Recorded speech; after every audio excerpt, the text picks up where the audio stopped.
Madhu Kela is with us. He's founder at MK Ventures. He's with us here in our studios. Madhu, great to have you with us here. Thank you you very much for your time. Thank you so much. How do you? Pleasure coming here. I mean, always great to see you on a Monday morning. How do you view this entire sort of report? I mean, this back and forth which has happened. What are the implications? Because social media, there's all kinds of stuff out there floating around. I heard some people saying, well, market impact could be this, that, and I was wondering, well, why? What is the reason? Your thoughts? Prashant, I have, fortunately, it came on a weekend, so I've had a chance to read through it fully, and I read through all the responses also. See, frankly, first as a market person, I am unable to add all of this together as to what is the real allegation, right? If you are a private individual and if you have invested into some fund and on the recommendation of a close friend and the fund has got redeemed as soon as the friend left the job, right? So what is wrong in that?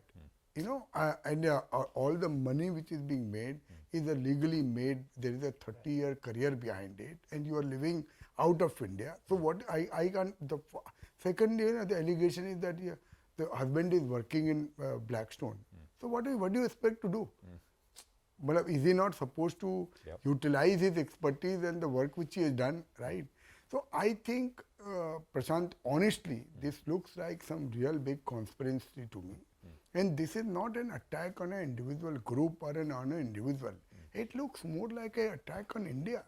It looks like an attack. You sensationalize such a thing, something big is coming. What is so big about it? This is just, and after what they have clarified, see, they have had a clarification from IFL fund, you have a clarification from the chairperson, you have a clarification from Blackstone. And I am sure those clarifications are more than clear. That no, and what I like about the thing was that the responses came very fast, right? Exactly, and because there's nothing to hide. You know, if you have something to hide, then you will try to take time, this, that, because there's nothing. It looks like there's nothing to hide. So I too just don't feel that there will be any impact whatsoever. And the other good thing which we've seen is that the sort of industry has come together, right? And Prashant, the reason why I came today in the studio, honestly, obviously, I'm one call away always for all you guys. I feel this is the time when we all must stand behind the country. We must all stand behind the person who has immensely contributed to the development of capital market. And I have seen it personally, right? We in our golden days of mutual fund, Prashant, the distribution commission used to be as high as 6%. And we have come such a long way in terms of so many regulations, ease of doing business, and which has all been aimed at protecting the interest of the small investor. And to malign image of an individual who, to my opinion, again, it's personal opinion, I think she must have contributed maximum till date from a regulatory standpoint of view in the development of our markets as an individual. You know, so for a bunch of people who are looking at Twitter before they look at the ticker, and you said that, you know, this is obviously, it seems like a bit of a hit job against the country.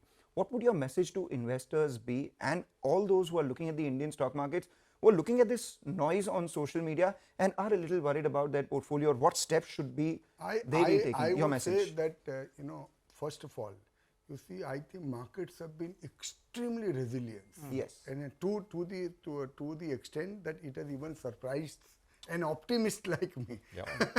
Like we have seen elections, we have seen budget, we have seen long-term, short-term capital gains, we have seen Japanese yen carry trade market. So there is clear interest, and equities, it seems, have come a long way, and it has become a real asset class.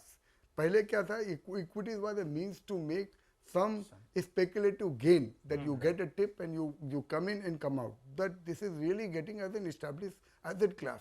If this money was only going into small cap individual stocks, then I would be worried. But the fact that 23,000 crore rupees is coming into mutual fund as an SIP, that gives me a lot of confidence. So I think from a investor perspective, because of this event, and I'm very vocal, very clear, I'm not mincing word.